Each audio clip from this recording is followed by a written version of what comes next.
বাসায় যদি শত্রু যায় তখন তো আপনি তাকে ভালো বলবেন।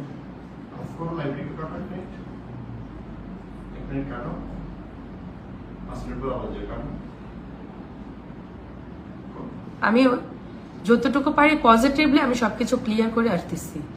লাইভ কাটার আমি লাইভে যেহেতু আছে, এখানে অনেক মানুষ জয়েন আছে, আমি একটু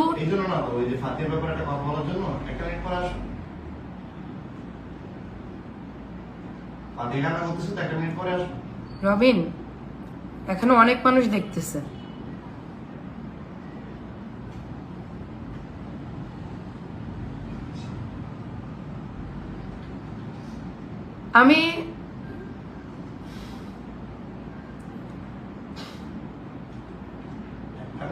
আমি জাস্ট আমার কথাগুলো ক্লিয়ার করে আসতেছি।